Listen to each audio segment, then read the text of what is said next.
Baby. Vipi? Safi. Umewahi kuja?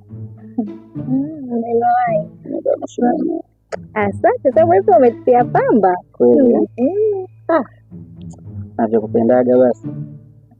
Wewe acha tu. Yaani hata wapite wasichana 100. Nakuchagua wewe.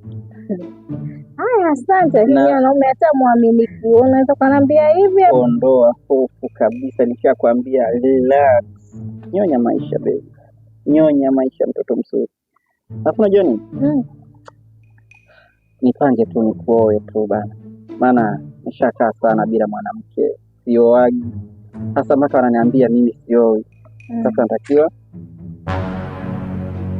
Frank. Hatuna muda wa kupoteza. Twende nyumbani.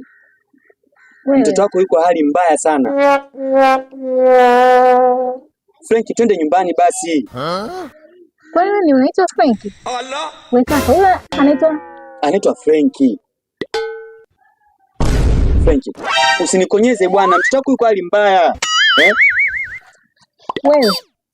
Ina maana kumbe ni una mke umeoa? Allah. Kaka, mbona anakataa? Franki.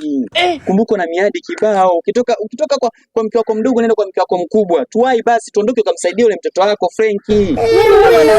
Umenidanganya. Kumbe umeoa na una watoto na umekaa tena hapa unadanganya kwamba kuna mwanamke mwingine zaidi yako. Okay basi Franki. Wewe kaka vipi lakini kwani si umwache huyo eti Frank anaitwa James. Anaitwa Franki, mimi namjua dada yangu, namjua vizuri huyu. Yesu. Wewe. Kumbe ni jina lako anaitwa nani? Franki. Kumbe jina lako anaitwa Franki. Alafu maskini hebu kaka kanidanganya. Franki anaweza kumuita Mwakahaza.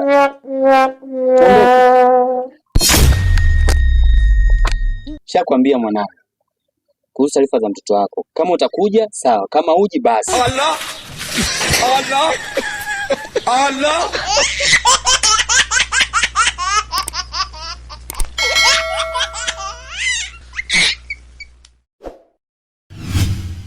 Speed Vision, we see the future.